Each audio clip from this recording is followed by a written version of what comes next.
Hey folks, our old Devon Oven here is getting a little long in the tooth. It's about time to replace her. Let's step out behind the fort and take a look at how that's being done.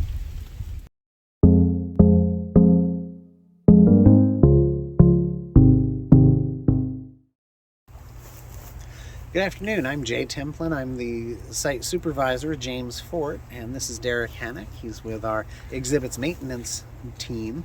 And this time of year, the winter, is when we do most of our production and maintenance work in the museum, a lot of behind the scenes stuff.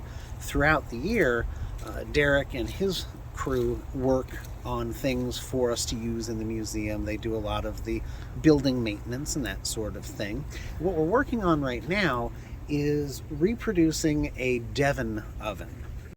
So what is a Devon oven? Devon oven is a clay oven made in Devon, England. They had a particularly good clay there for it, a very sort of buttery clay, which they tempered with small river-washed gravel. And they would build these clay ovens. They're used all over England, and they're brought to Virginia. The Museum of London's got one. They found parts of one over on the island where the original settlement was located, historic Jamestown. And we've had them here for years. The one that we're using currently out on site is about 14 years old, and it's really on its last legs. So you can see here, this poor old oven has got some real cracks forming here. Some of these actually go all the way into the interior of the oven. The door no longer fits properly. And on the top you can see there's some cracking, so she really, the whole top is going to come off at some point. It just doesn't hold the heat very well.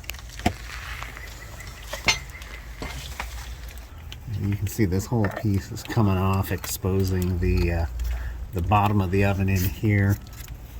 Derek here and the exhibits maintenance folks are building us a new Devon oven to use in the fort on site.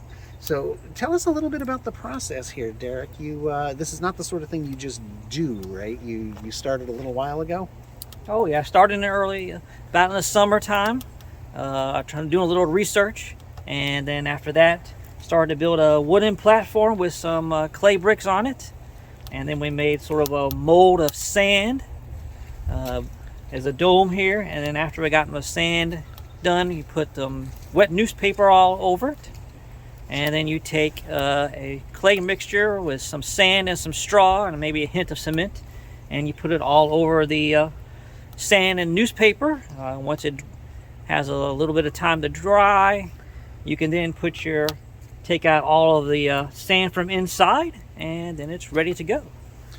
Now, we're currently in the process of burning a low fire in the oven. You're not going to build a big fire because that would crack it, damage it badly. But it's important to note that you're not actually firing the clay, right? You're just sort of drying it out. You are correct. And curing it. So the clay makes a remarkable insulator. You can see, even though we've got this fire going, I can put my hand on the outside. It's only about 48 degrees on the outside. We checked it with the thermometer a little bit ago. But on the inside, this will get hot enough that once it's out on site being used, we'll be able to bake breads and pies and all sorts of different foods from the period in this oven. So as you saw, the new oven is practically ready to come out and replace this one. She should be up and running by spring. We do hope that you'll come and see her in action. In the meantime, check out our other videos. Don't forget to like, subscribe, and leave a comment below.